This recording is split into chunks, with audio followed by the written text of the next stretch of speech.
que realmente fizeram para Jesus. Já estão na glória com o Senhor, mas deixaram um legado muito bom para nós estarmos aí louvando o nome do Senhor. Queridos, nosso pastor está viajando, os irmãos já sabem, né? Ele está numa viagem missionária, lá para o Nordeste, está fazendo a obra do Senhor, e nós estamos aí com o compromisso de estar ministrando a palavra de Deus aos nossos corações nesta noite, orando ao Senhor. Deus assentou no meu coração essa palavra. Eu já li aqui o texto, vamos reler só alguns versículos, que nós vamos meditar nessa oportunidade, na carta de Paulo aos Coríntios, no capítulo 2, mais precisamente nos versículos 12 ao 16, nós vamos repetir essa leitura.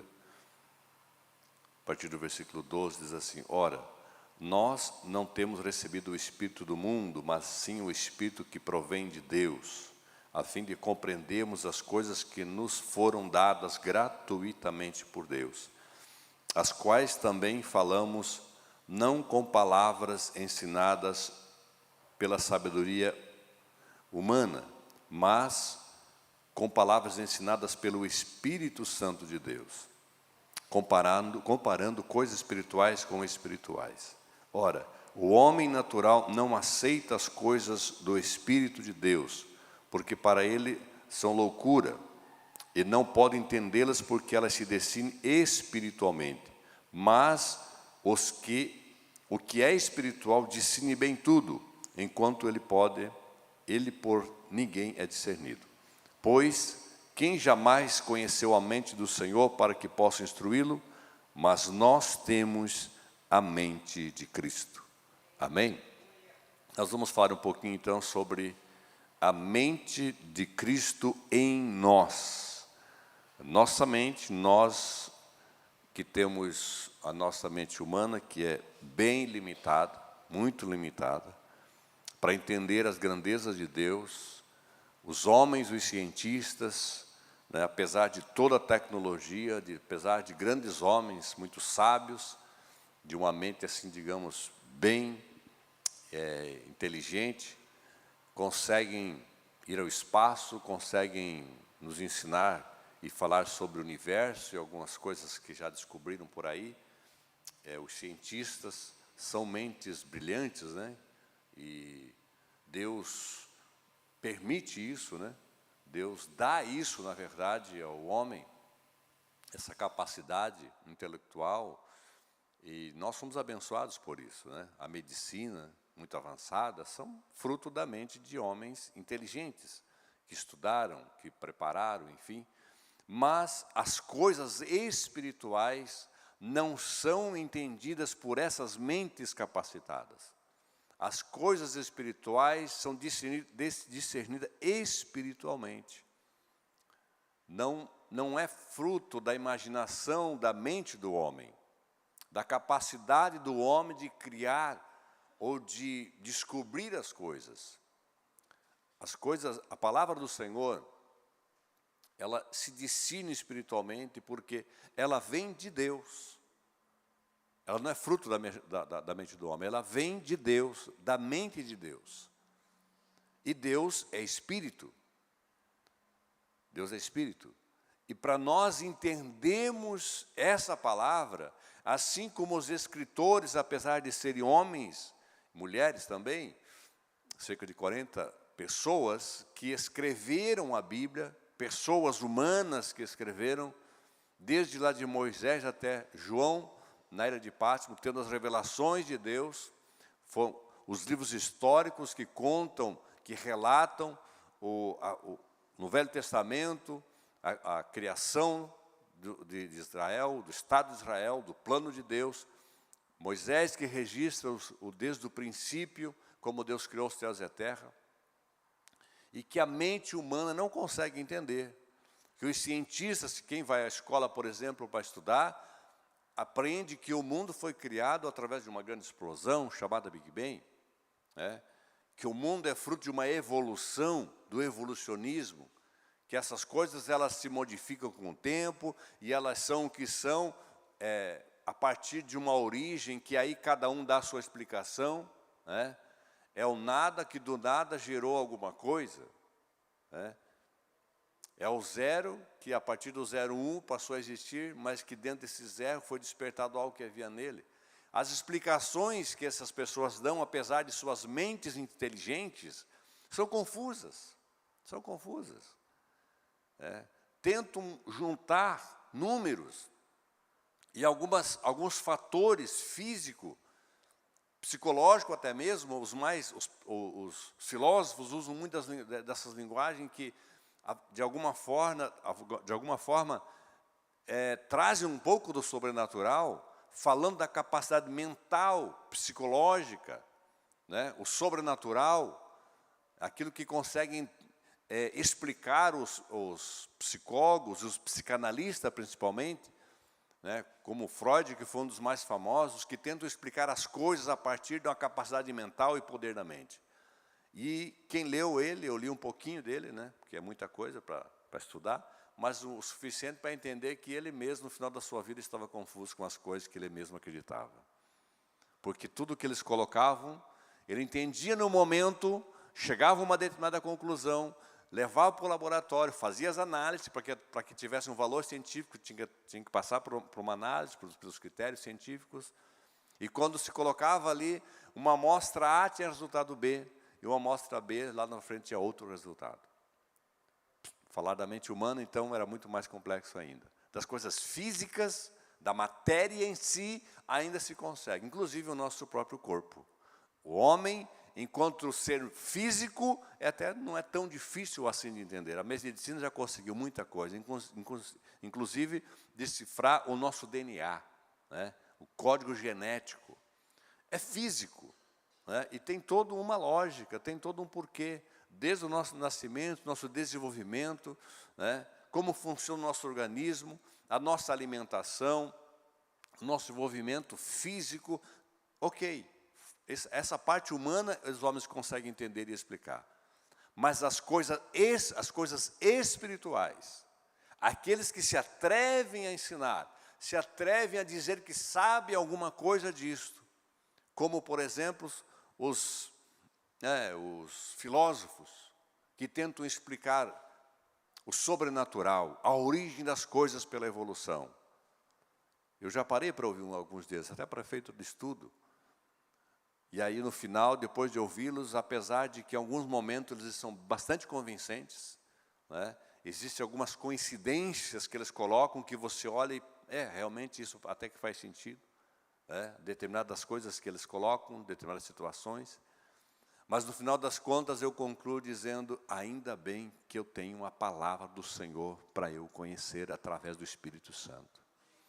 Ainda bem que existe essa verdade de Deus. E eu já cheguei a dizer que, se alguém um dia me provar que a Bíblia não é a verdade, a partir desse dia eu vou orar para ela ser a verdade.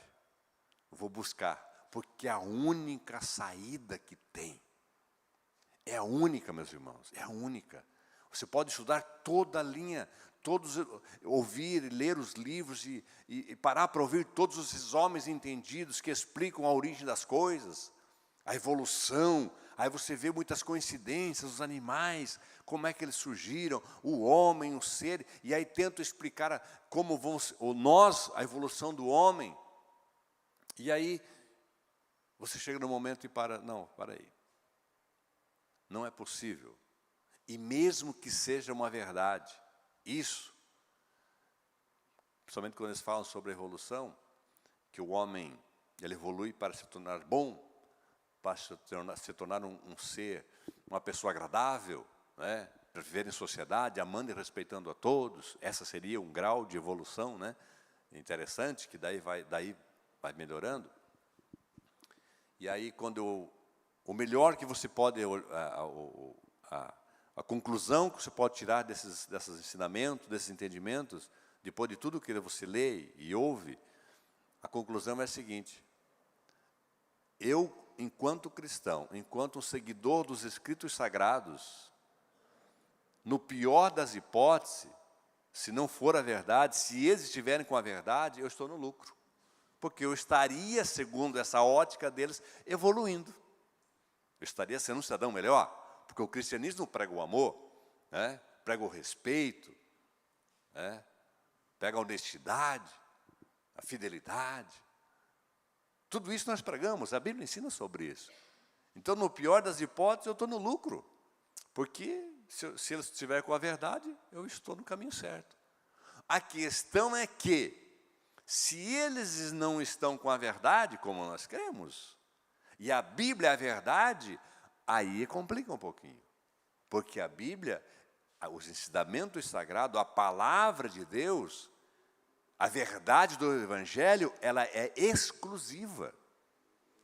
Ela é exclusiva, não é inclusiva. Não é como o Papa acabou de dizer agora, que ele foi falar bonitinho para agradar todo mundo, e falou que todos os caminhos levam a Deus. Todas as religiões levam a Deus, são apenas maneiras das pessoas cultuarem a Deus, ter as suas religiões, mas que todos vão chegar a Deus. O próprio Papa falou isso. E essas pessoas dizem isso. E é bonito, é um papo bonito, né? Interessante, democrático. Existe igreja inclusiva no nome, inclusive, botar lá inclusiva para aceitar práticas que a Bíblia condena, dizendo que a Bíblia, ela se adequou à modernidade, então, agora ela é inclusiva, porque, afinal de contas, Jesus é amor, então Ele quer todo mundo e aceitar todo mundo. E se usam desses textos fora de contexto, assim como o diabo tentou Jesus, esses falsos pastores, pastoras, essas falsas igrejas se usam de argumentos que se dizem tirar da Bíblia, mas que são distorcidos para enganar as pessoas. A Bíblia, a palavra do Senhor, o Evangelho é exclusivo. Jesus diz, eu sou o caminho. Não é uma alternativa, não, eu sou o caminho, o único. Eu sou a verdade. Não é mais uma das, não, é a verdade. Ou Jesus é a verdade, e o resto é tudo mentira, inclusive os ensinamentos desses grandes homens inteligentes, psicanalistas, psicólogos, esses homens que se apresentam como detentores do conhecimento, os filósofos, ou eles estão com a verdade e Jesus a mentira, porque não há meio termo. Eles têm uma verdade negociável. Não, eles dizem, Jesus também, nós cremos em Jesus. Ele foi um bom homem, ele deu exemplo. Eles, até os mais atrevidos, dizem que Jesus foi um espírito evoluído, que pregou o bem, que ajudou as pessoas, ajudou os pobres, fez o bem. Eles não, a maioria deles, até alguns são ateus, não acreditam em nada, mas tem uns que citam, inclusive, em suas palestras.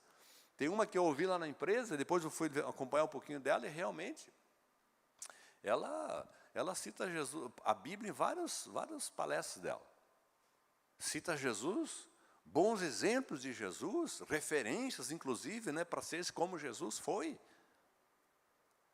No entanto, quando você vai para o Evangelho é exclusivo.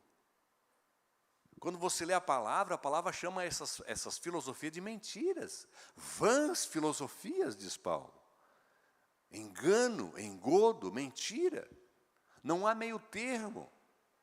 Ou Jesus e a sua palavra é a verdade, ou então tudo é mentira. Ou eu creio na Bíblia Sagrada integralmente, nos ensinamentos de Jesus, a partir do Evangelho, do Novo Testamento, devidamente interpretado segundo a revelação do Espírito Santo, porque há muitos que se apegam a usos e costumes e vão lá a práticas do Velho Testamento, a rituais do Velho Testamento, se dizendo ser porque está na Bíblia. Calma, o Evangelho de Jesus, a palavra de Jesus, os ensinamentos no Velho Testamento, trazem todos uma explicação e entendimento desses rituais que havia lá no Velho Testamento. Porque todos eles apontavam para Cristo. Como os sacrifícios que haviam, por exemplo, no Velho Testamento, apontavam para o sacrifício de Cristo. E ele cumpriu, e agora não há mais nenhuma necessidade de nenhum tipo de sacrifício. Enfim, tudo que está na Bíblia há uma sintonia perfeita. A interpretação de algumas é que trazem confusão. Mas aqueles que, independente da sua incapacidade intelectual, mas que tem essa mente de Cristo, essa mente que ela é alimentada, que ela é cuidada, que ela é regada pelo Espírito Santo, esse que tem essa mente de Cristo, esses entendem e compreendem a verdade da palavra do Senhor, a verdade do Evangelho. Não há lugar para confusão. Você não precisa ser um PhD. Nós fizemos curso de teologia, já estudamos a palavra porque é um mar, né? É um rio de água viva que a gente quer se alimentar, que a gente quer buscar cada vez mais. Mas o conhecimento de Deus é revelado a todos aqueles que recebem Jesus, que creem em Jesus. Porque quando eu creio em Jesus, quando nós cremos em Jesus, quando nós recebemos Jesus em nossa vida, o Espírito Santo passa a habitar os nossos corações. O Espírito Santo habita a tua mente, o teu coração, a tua vida. Ele vive em você. Nós somos templo, somos morada do Espírito Santo de Deus. E Ele é quem nos dá a verdadeira e única revelação de Deus. Revela o coração do homem. É algo que vem de dentro para fora. Paulo fazia questão de dizer isso. Não é pela minha habilidade, não é por convencimento de sabedoria humana, mas pelo Espírito Santo de Deus. É Ele, é o Espírito Santo. Deus fez questão de colocar ali homens que registraram uma Bíblia, pelos quais Ele usou para escrever. Foram pessoas que foram usadas por Deus. E Deus fez questão de colocar ali doutores, médico como foi Lucas, apóstolo Paulo, um PhD, mas ele também colocou ali o pescador, Pedro. No Velho Testamento tem alguns lá que eram boiadeiros, né? Aí você vai ver a história, né? É muito interessante. As pessoas, os níveis culturais e intelectuais dos escritores da Bíblia. A gente não fala autor, né? Porque o autor é Deus. O autor é Deus. Mas quem escreveu a Bíblia, aos quais Deus deu esse privilégio, revelação, como foi no caso de João, lá na ilha de Pátimos, revelou a ele o Apocalipse. E a outros Deus deu uma história, uma vida que foi registrada e foi inspirada por Deus, como Jó, por exemplo. A sua história de vida ficou registrada, e segundo os historiadores, foi um dos primeiros livros a serem escritos. A história de Jó nos ensina quem é Deus. Nos dá assim, um pouquinho da compreensão de quem é Deus, das grandezas de Deus. As próprias revelações que Deus deu aos homens, como João, por exemplo, Deus deu com propósito e com a finalidade. E aí Deus disse para João, escreve essas coisas porque elas são verdadeiras. E elas vão ser reveladas, precisam ser reveladas no tempo oportuno, no tempo certo. Mas há coisas, por exemplo, como Paulo, que teve uma visão, e ele chega a dizer, não sei se no corpo ou fora do corpo, mas eu vi coisas tão lindas, tão inefáveis, que não são listas nem dizer. Ele teve experiências com Deus, uma vida, um arrebatamento, algo assim, e viu coisas tão maravilhosas, tão extraordinárias, como João viu, como Ezequiel viu. Ezequiel escreveu e usa uma linguagem com simbologias para transmitir a mensagem. João viu e escreveu também usando uma linguagem simbólica para explicar o que ele viu. E uma das coisas que eu sempre cito é quando ele olha para o rosto de Jesus glorificado e ele tenta descrever, e como é que ele vai colocar isso em letras, como é que ele vai colocar para nós escrever?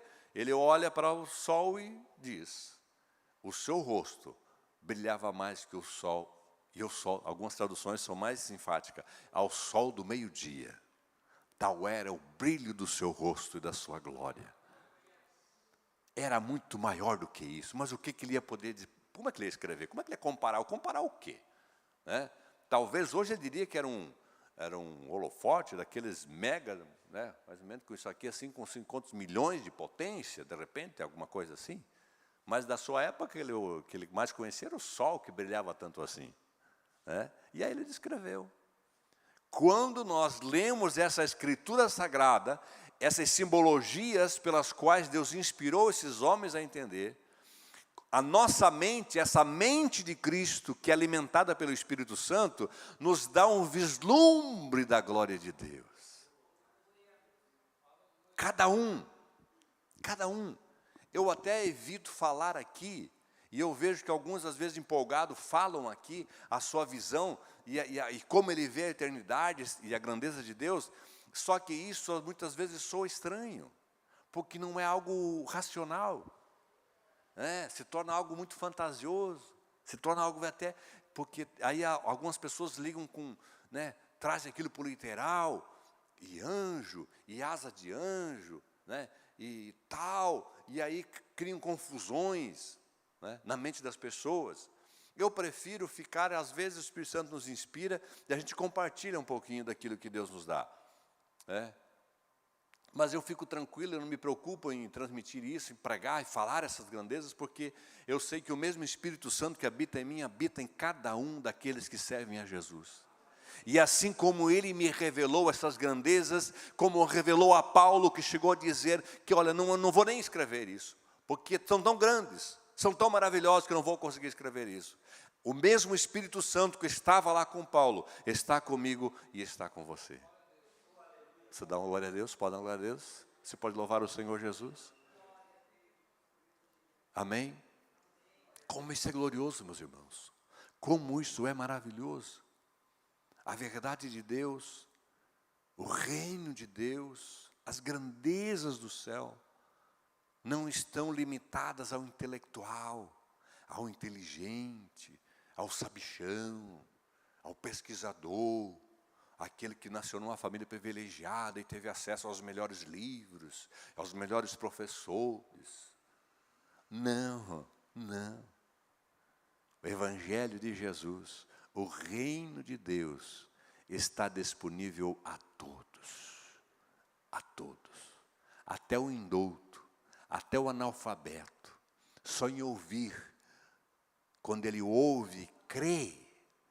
Quando ele ouve e aceita e recebe Jesus, vem lá o Espírito Santo na sua alma, no seu coração, na sua mente, e revela as grandezas de Deus.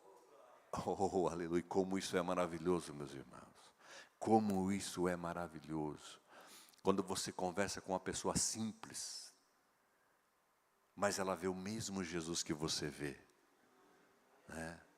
Quantas vezes me marcou muito, meus irmãos, quando eu fazia visitas a pessoas, a irmãzinhas bem simples, não sabiam ler, não sabiam escrever, mas aí orava com a irmã, lia um versículo da Bíblia, dizia, olha, sabe aquele salmo, sabe aquele texto ali, e aí começava a falar que o irmão leu, e eu às vezes peço ao meu sobrinho ler, e olha, Jesus fala comigo, e olha, e assim, e assado, eu fico, puxa, eu tive que ler tanto, estudar tanto, e a irmã ali nem sabe ler, e já está sabendo mais que eu. Porque às vezes as nossas intelectualidades, as nossas capacidades impedem muitas vezes a ação do Espírito Santo. Paulo chega, olha o que Paulo faz, ele tem que fazer igual o Paulo fez. Paulo, que era um intelectual, homem que estudou aos pés de Gamaliel, cheio do conhecimento, sabe o que ele fez com tudo que ele sabia? Considerou como esterco. É isso. Quando ele fez isso, quando ele pegou tudo que ele era, tudo colocou. Aí sim, aí o Espírito Santo tem liberdade. Aí o Espírito Santo revela.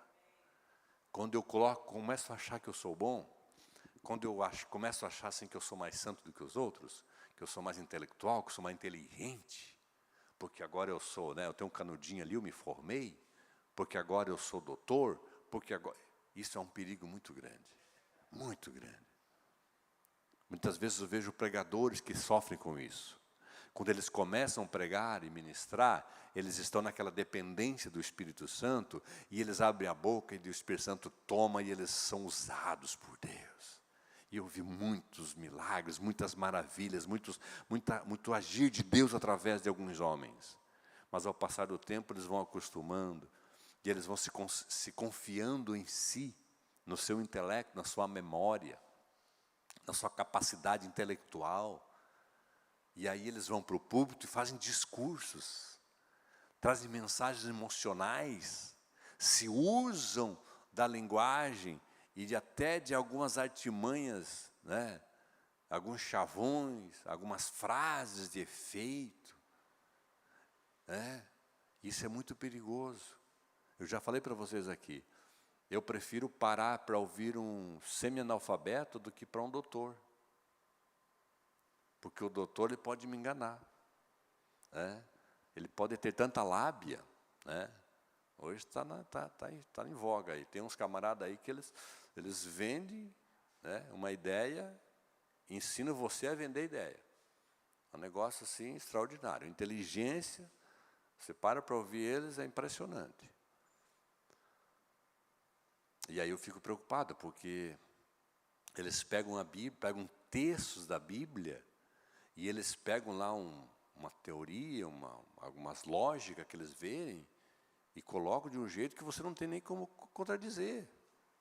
Mas que o Espírito Santo, de alguma forma, no meu coração, diz, não é nada disso. Nada disso. Não é isso que eu estou falando. Não é essa a minha vontade. Não é esse o meu propósito. Vivemos dias assim, meus irmãos. Nós tivemos tempo que não se tinha acesso ao Evangelho. Não se tinha acesso ao conhecimento da palavra do Senhor. Mas hoje, devido à tecnologia, há muitos conhecimentos aí. Há muitos bons livros e maus livros escritos por aí. Temas chamativos. Eu preciso buscar nessa mente de Cristo. Eu posso ler livros? Devo ler livros. Devo. Tem agora uma biblioteca aqui que o irmão Jaime está montando aí. Leia, procura bons livros e leia. Mas não esqueça de um detalhe. Foram escritos por homens. A Bíblia também foi escrita por homens, mas inspirados pelo Espírito Santo de Deus. O único livro que se pode ler sem preocupação nenhuma, nesse sentido, sem medo, é a Bíblia Sagrada. Mas outro livro, qualquer livro que seja, por melhor que seja o autor, você precisa ter o cuidado, o espírito crítico, a mente de Cristo, essa mente que te revela o sobrenatural. Não entre em confusão. Eu li um livro e fiquei confuso. Eu li um livro e eu estou angustiado, porque falou uns negócios que a Bíblia diz assim, e aí fica aquela coisa, ei, não é de Deus. Não é de Deus.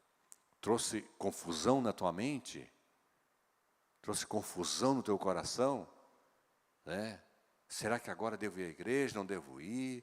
Posso ser desigrejado? Posso ser na igreja?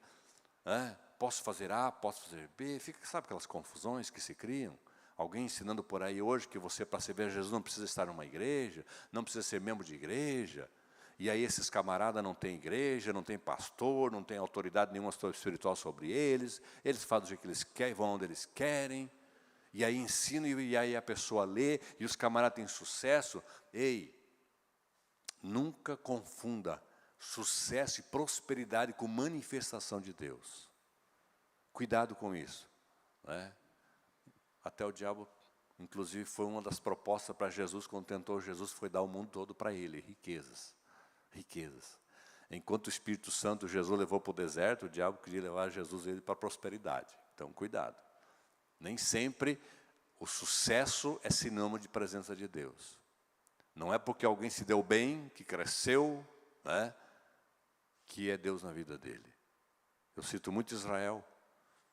Israel era um povo rebelde e desobediente. Por muitas vezes Deus teve que tratar com eles. Inclusive a maioria deles nem entrou na terra prometida por causa da murmuração e do pecado, da rebeldia.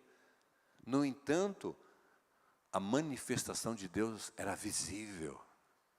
Imagina durante o dia uma coluna, uma nuvem protegendo eles do calor escaldante do deserto. Era milagroso aquilo.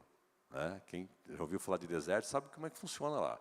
Se não tivesse aquela nuvem, eles morreriam todos de calor.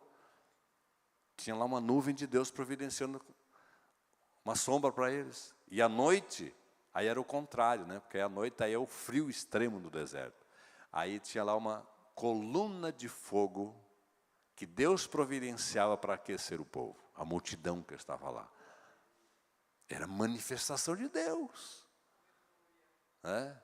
De manhã, quando se levantavam, tinha maná. Maná do céu.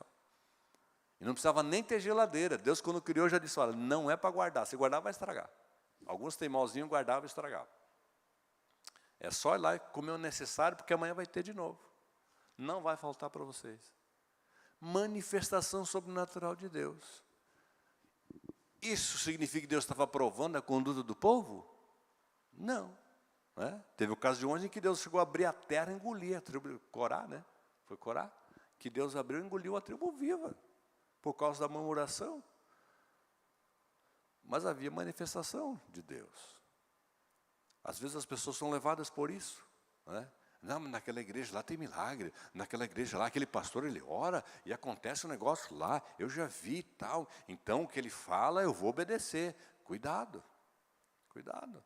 Aliás, nos últimos tempos, no tempo do anticristo, ele vai mandar até fogo descer do céu, né? Vai parecer que é Deus mandando fogo descer do céu, a Bíblia nos previne disso. Mas aqueles que têm o Espírito Santo, a mente de Cristo, nunca serão enganados. Nunca serão enganados. Atente para isso, para essa palavra nessa noite, meu irmão, minha irmã. Não deixe-se ser enganado. Qualquer coisa que te der angústia, tirar a tua paz, será que é, será que não é, será que é, posso ou não posso, será que eu devo ou não devo, fica aquele atrito. Tudo que você precisa fazer, se você souber ler, você vai ler a palavra. Se não souber ler, hoje tem aplicativo aí que bota para ver, né? Então, ler e estudar a Bíblia é uma obrigação e responsabilidade nossa. No entanto, o que eu mais preciso é estar em Cristo. E como é que eu estou em Cristo? É eu me despojando de mim mesmo, se colocando diante de Deus e dizendo, Senhor, me ensina a Tua palavra. Nós temos a oração, meu irmão. Meu Deus, se a gente soubesse o que é a oração. Infelizmente, nos nossos dias de hoje, o pastor até falou aqui, o povo está perdendo essa coisa tão preciosa, tão extraordinária, esse privilégio que temos, orar. Imagine, meu irmão, você ter todo dia a oportunidade de conversar com o presidente dos Estados Unidos, com alguém super famoso, alguém que teria poder para resolver todos os seus problemas. Imagine todo dia você ter como é que se diz lá, uma audiência para essa pessoa parar e te ouvir. Você ignoraria? Tem uma audiência para você falar com o juiz, com o presidente, com o cara que vai resolver tudo na tua vida. De tal hora esteja lá. Não, se der eu vou, se não der. Aí passa, todo dia, tal hora, ela está disponível para te ouvir. E passa um dia, e passa dois, e passa um mês, e passa dois, e você não... Como assim? Como assim? Aí quando dá um problema, né? Dá tudo errado, desgraça na vida, aí quer culpar ainda o... Não, mas tu nem foi lá para ouvir, tu nem parou para ouvir, para falar com ele queria falar contigo, ele falou... A nossa vida espiritual, meu irmão, a nossa vida com Deus não é diferente disso. E a oração é uma audiência marcada entre eu e Deus, entre você e Deus. Jesus Cristo marcou essa audiência. Ele foi lá e pegou o véu que separava e rasgou de alto a baixo. E abriu as portas do escritório de Deus. Aleluia. Oh, meu Deus do céu. Ei, o escritório de Deus está com as portas abertas. Não é para o pastor. Não é para o doutor. Não é para quem tem carteirinha, para o dirigente. Não, não, não, não. Todo aquele que crê em Jesus, que tem as suas vestes lavadas no sangue do Cordeiro, tem acesso ao trono da graça de Deus. Oh, aleluia! Oh, aleluia! Por que tem tantos crentes sofrendo na vida? Por que tem tantos crentes destruídos na vida? Família destruída, casamento destruído, filhos destruídos. Se Jesus, se Deus está com as portas abertas, esperando para ir até Ele e buscar dele a bênção e a vitória. Quem está em Cristo não tem derrota, meus irmãos. Não tem derrota. Quem está em Cristo, foi a oração que Cristo orou ao Pai, né? Pai, que eles sejam um comigo como eu sou um contigo. Já pensou? Se eu estou em Cristo, não há mais lugar nenhum para derrota. Não há, meus irmãos, não há. O que muitas vezes nos parece ser derrota, às vezes é até a permissão de Deus para provar a nossa fé, porque se o justo viverá pela fé, né? Deus não se agrada, Deus não suporta, nós devemos, e Deus espera isso de nós, que o sirvamos pela fé. Sem fé é impossível agradar a Deus. E às vezes que nós passamos por desertos, situações difíceis, que aparentemente às vezes até uma derrota, é por falta de fé. Deixamos de crer, deixamos de confessar o que somos em Cristo, esquecemos da nossa identidade de vencedor.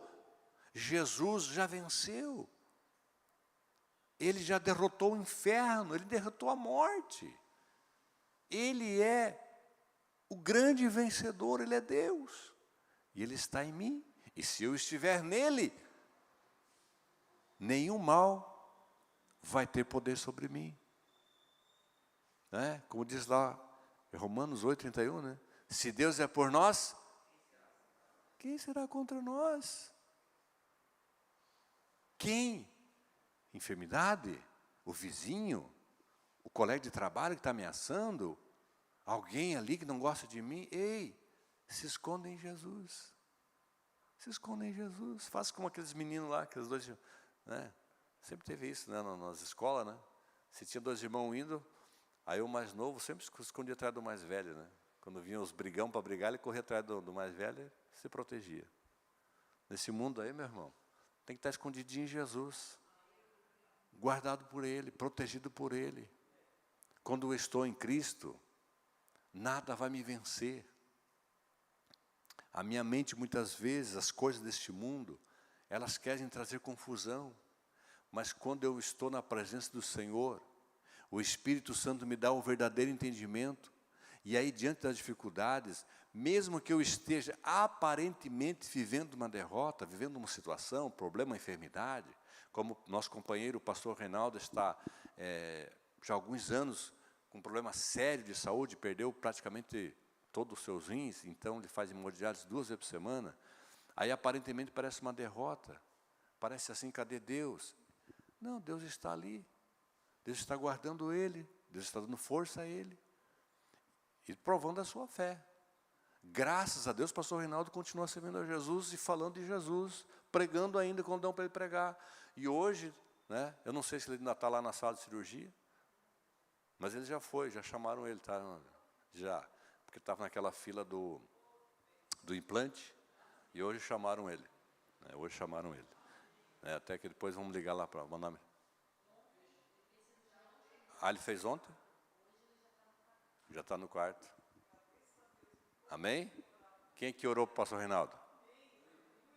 Né? Quem conhece o pastor Reinaldo aqui, eu como conheço ele desde 30 anos atrás, né? Foi até o meu casamento e tudo.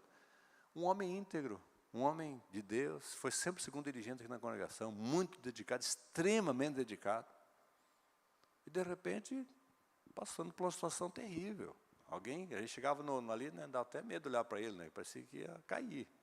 Né? Porque, imagina, hemodiálise 2 vezes por semana, corpo muito debilitado. Cadê Deus? Deus estava com ele. Né? Tudo que ele precisou é permanecer crendo no Senhor. Às vezes, meu irmão, você às vezes não, nós temos que fazer isso 24 horas, servir a Jesus só pela fé. Tem um exemplo na Bíblia, irmão, que eu ainda quero colocar no coração da minha sogra e da minha mãe. Que as pessoas de idade têm mais dificuldade, né? A gente também, né? Enfim. Mas aquela mulher da história de Eliseu, né? Que a mulher estava com um filho morto, e ela chegou para o profeta e ele perguntou como é que estava, ela disse, vai tudo. O filho estava morto. Olha a tragédia. E o profeta pergunta para ela, como é que vai com você? Vai tudo? Isso é fé. É isso que Deus quer de nós. Não, estou desempregado, estou doente. Não, diga pela fé. Fé é o quê? Firme fundamento das coisas que não se veem, prol das coisas que se esperam. Isso é fé. Diga, declare, proclame. Diga pela fé. Teu filho, a tua casa, o teu lar, a tua situação, não importa qual seja. Você estabelece na tua mente, nessa mente de Cristo que você tem em Cristo Jesus, e você declara a vitória em nome de Jesus. E você vê aquela situação resolvida. Você vê a cura. Você vê o pastor Reinaldo com os rins já. Mas se Jesus levar para a glória, pronto, ele vai receber um corpo glorificado, não vai precisar mais nada disso. Mas a nossa confiança em Deus não pode se abater por nada. Pedro foi até Jesus andando sobre as águas. E quando foi que ele afundou? Por que ele afundou? Esqueceu da fé. Enquanto ele estava com fé, ele estava andando por cima da água. É normal alguém andar por cima da água? É natural isso? Não é. É sobrenatural. Quem anda pela fé vive o sobrenatural. Vai tudo bem? Não, irmão, ela é uma mentirosa. O filho está morto em casa, está uma desgraça. Ela está mentindo. Não, não é mentira, não. Ela está vivendo pela fé. O diabo é tão sujo, mas tão sujo, que ele muitas vezes bota isso na nossa mente. Você está dizendo que a tua vida é resolvida, mas é mentira, é hipocrisia. Tu acabou de falar para o irmão que está tudo bem, é mentira. Fala para ele que tu está numa miséria. O diabo quer ouvir nossa lamúria. Sabe? Eu tinha até anotado ali para falar isso, que aqui, quando nós somos salvos em Cristo, temos essa mente de Cristo, nós somos uma fonte de água viva que jorra. E aí a nossa conversa, nossas palavras, é tudo de bênção e de vitória. Você senta com a pessoa e começa a falar com ela, e você fala só de bênção. Aí a pessoa olha para você e vai descobrir que você estava numa situação bem terrível. Tá, mas como é que ela falou que estava tudo bem e o filho morto em casa? É que aquela pessoa vê pela fé. E quando você vê pela fé, as pessoas são abençoadas à tua volta, esse rio de água viva que flui do nosso interior, que brota do nome de Deus, é isso. A pessoa fala, que a gente fala, a boca fala do que o coração está cheio, né? Então está cheio de Deus, cheio de fé, não importa a realidade das coisas que estão acontecendo no seu aspecto físico, né? Do que está acontecendo em si, mas ele vive pela fé e diz, não, está tudo bem. A vida está morta. Mas ela diz, está tudo bem. Quando é que a gente vai chegar nesse nível aí de fé? Nossas mães, nossas pessoas. Está lá doente, enfermo, como é que está? Está tudo bem. Está tudo bem. Quando nós chegar nesse nível de fé, pode ter certeza que a glória de Deus vai se manifestar ainda mais em nossas vidas e através de nossas vidas. Esse é o segredo, meu irmão. Viva pela fé. Viva pela fé. Declare isso. Acorde pela manhã e declare a bênção em nome de Jesus. Acabou de não ver a bênção. Eu continuo dizendo. Eu já ensinei aqui. A bênção, irmão, você só pede uma vez. Fazei conhecida diante do Senhor as vossas necessidades. É certo, é correto e é bíblico. Tudo que você quiser. Tudo a tua lamúria, tudo os seus problemas. Pode pedir para Jesus, confessa tudo para Ele. Mas faz isso uma vez só. E depois, só agradece. Mas não aconteceu ainda. Pela fé, agradece. Tira o teu tempo de oração só para dizer Jesus, obrigado. Fique lá de joelhos, se for o caso, ou de pé, ou sentado, enfim, um meio que você tem de orar, só para agradecer, só para adorar. É tão gostoso, meu, é tão gostoso, é tão maravilhoso. Você vive a bênção antes dela acontecer, você viu o milagre antes de acontecer. Quando chegar, meu, aí você já está. Esteja em pé, queridos, já está passando o horário. A mente de Cristo aí? Mente de Cristo. Em nome de Jesus, viva isso. Afaste a derrota da tua fala, das tuas palavras.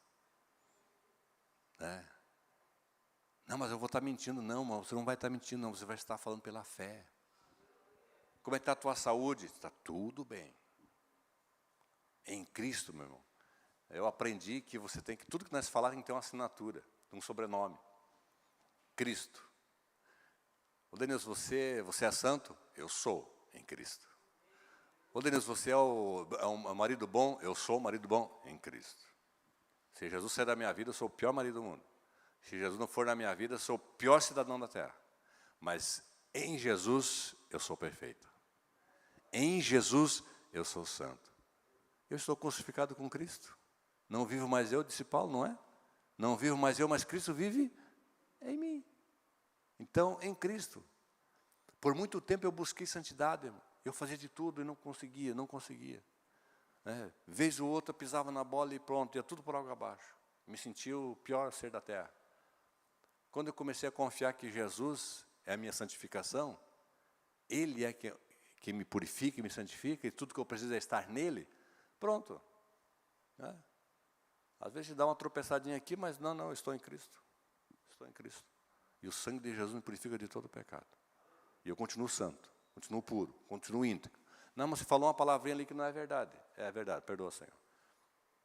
Me ajuda, Espírito Santo, a construir as minhas palavras. Me dá sabedoria para que eu viva uma vida que glorifique o Teu nome. Amém? Queridos, as atividades da igreja normais, vão dar aqui os avisos, nós oramos.